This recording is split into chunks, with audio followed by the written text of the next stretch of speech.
please? Can we just cut that out? It's a lot of blang, blang, blang, blang, blang. Yeah, good. Welcome. I'm Barry Reinhardt, filling in for Turd McGurkin. Seattle is currently in the grips of a snowpocalypse. Sorry, we had a logo. Do we not have the logo? I was told that Snowpocalypse, Seattle, Snowpocalypse, 2019.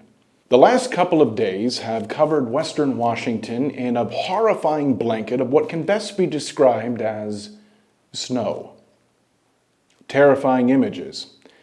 To get a little caught up on how we're looking out there, we're going to toss it over to our local weather girl, a sexy little snow bunny by the name of Keiko Green. Keiko, how's the weather looking out there? Thanks a lot, Mike. So as you can see... Keiko, sorry, I'm sorry to interrupt you, but we sent over a cute little sexy bunny outfit, and I was wondering if you got that? Right. Yeah, no, I did get that note. Unfortunately, the Amazon people couldn't get here due to the snow, so I had to kind of make do with what I had around. Okay.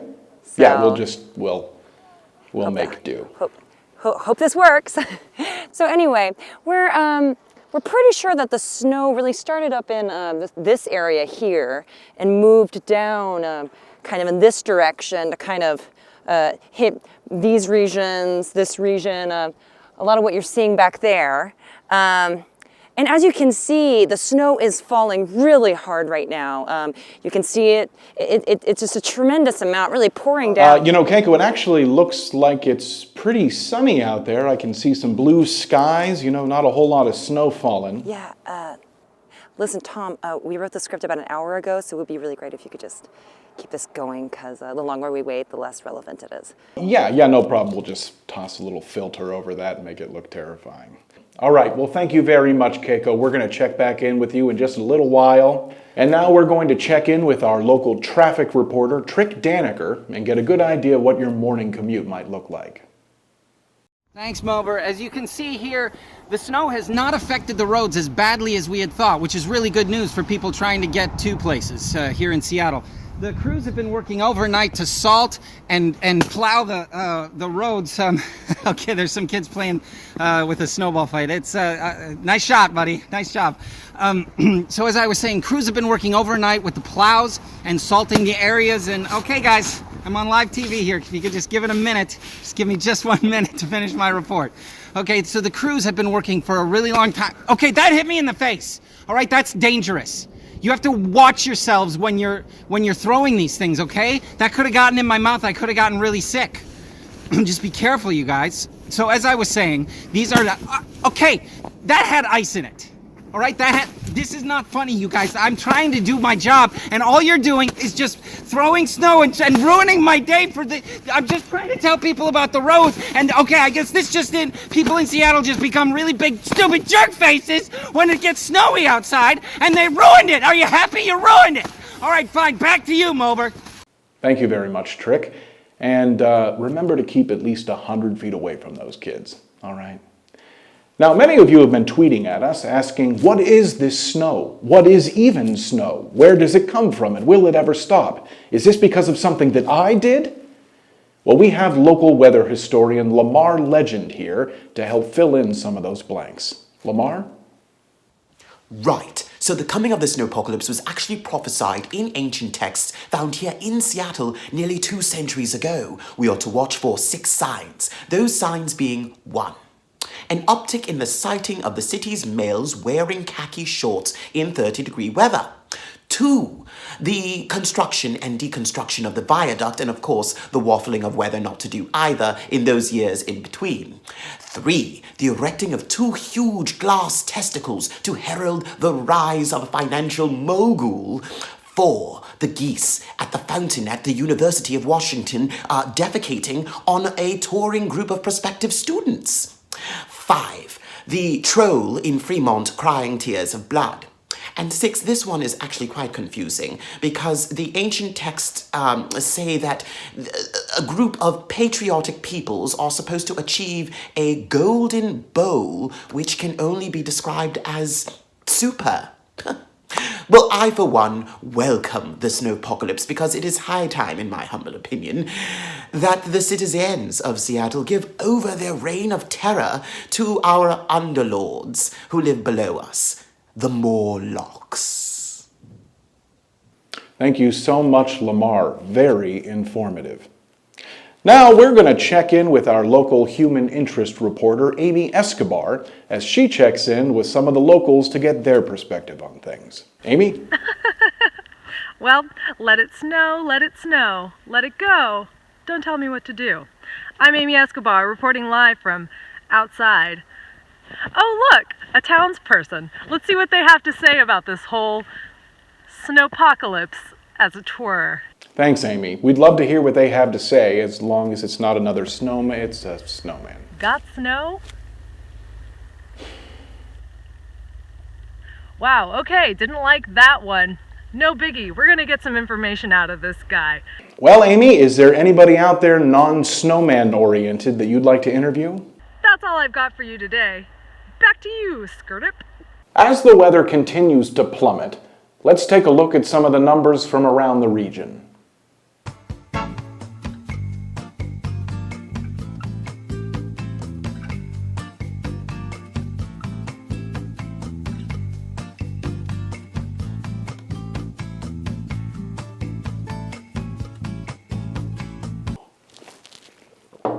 Now, we're going to check back in with our local weather girl, the comfy pajama-clad snow rabbit, Keiko Green. Keiko, how many inches of snow do you see out there? That's a great question, Michael. As you can see, the snow stretches at least to that back fence back there, which is probably, gotta be at least 100 feet. I mean, I can see it hit the water down there, which is probably another 100, so I'm gonna say 200 feet. Really, we were only expecting about 8 inches, so, now that I think about it, I think it goes to the end of the islands. That's like 5 miles. So, I mean, 8 inches was, we were really underestimating what we were expecting here. And the flakes are really big. You can just touch some of them with your finger and hold them up and, oh, you know what? This was actually an award that I got for that's not a big, I won it for a play that I wrote. Anyway, back to you, Sam. Thank you so much, Keiko. Now we're going to check in with our lifestyle reporter, Jonelle Jordan. Jonelle, what can people be expecting to do outside in all this insane weather? Hi, Francis. Thank you so much. Welcome to this part of Seattle. If I didn't know any better, I think I was in Florida. I got in early this morning and realized somehow this part of Seattle just missed Snowmageddon, just went right around us. We just got a light dusting earlier yesterday. I don't know if the cameraman can take some shots. We can try to show you. I mean, I don't even know if it's going to show up on your end of the camera. It has warmed up so significantly here. I lost my parka hours ago, and I've been talking to some of the neighbors, and the general consensus here is that another overreaction by Seattle. I think everyone's like, we should have listened to those Midwesterners. They know. And weather girl, always exaggerating and usually wrong. Don't even know why she still has a job. But I think everyone's just really grateful for a bonus day off. I just got invited to a pool party later. I saw neighbors setting up coob in the yard next door. People are gardening.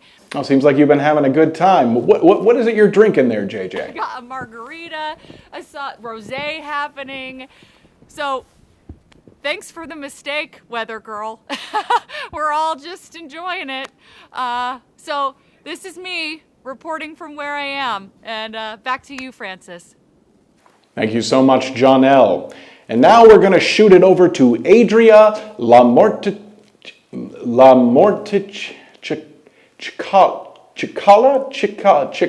Wakanda.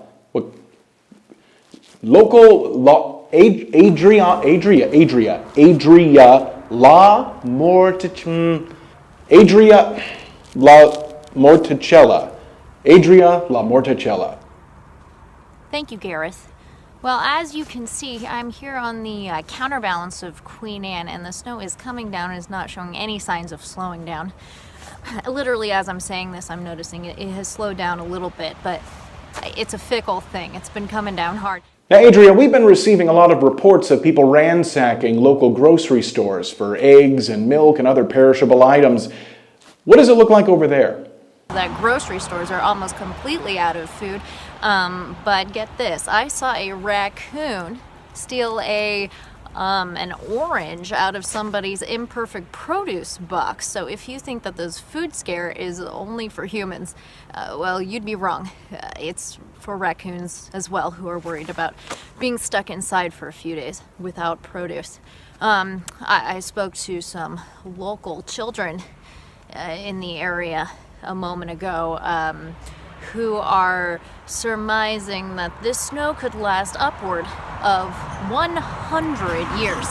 So I would just buckle down and get ready for a long one here. Thank you so much, Adria. And now we've got a special report for you. Amy Danneker is going to take us out and tell us how we can care for some of our local wildlife during these freezing conditions. Amy? Thanks, Dick. You know, this winter storm affects all of us, but among those most impacted are our local wildlife. So I'm going to give you some tips and tricks on how you can care and comfort the wildlife in your area. First up, we have food. What you can do is take a standard size garbage bag and you can fill it up with whatever you want, like garbage or whatever. And you can put it out right on your front stoop. This will give the animals something to chew through and a nice hearty meal to enjoy in the nighttime. Next up, hydration. It's very hard for the animals to find drink in the chilling temperatures like this. So, quick tip, alcohol does not freeze. So you can take a bowl or a bucket, anything, and just fill it up with whatever alcohol you have around the house. Hard alcohol is key. I had some extra Everclear on my nightstand and I just filled it up about 3/4 full of alcohol, topped it off with a little bit of water. The water will give them the hydration they need, it'll give them a nice warm feeling, plus it'll take the edge off as well. Last, we have shelter. This is an easy one to do at home. All you need to do is just, at the end of the night before you go to bed, crack your front door open like so. This will create a welcoming environment and entrance for any animals that can scurry in and take shelter over the night. And, you know, the question I get asked most often is how much should I open the front door for the animals? And I would say, you know, just the width of any standard city raccoon is fine. Plus, if you have household pets or small children, they'll enjoy the company as well. Well, that's it. That's how you can do your part to help with the animals in your area. Reporting live from Seattle, I'm pregnant. And it's yours, and I'm gonna keep it. Thank you so much, Amy. That's, yeah, just shoot me an email. We should probably sort some things out real quick. That concludes our coverage of the Seattle Snowpocalypse 2019. Or everyone canceled their shows this weekend and we needed to do something to fill up our time. We really appreciate you spending your time with us. Tune in tomorrow with, oh, actually, I'm getting word that Brandon Felker also did one of these, so let's see what he's got. I'm here on the south end of Capitol Hill at 15th and Union, and as you can see, there's a lot of snow. Things are dire. People are beating on each other, and people are running for the hills. It's awful. Thank you, Brandon. That was very brave. And thank you, Seattle. Stay safe and keep dry. Keep dry. Keep your arms.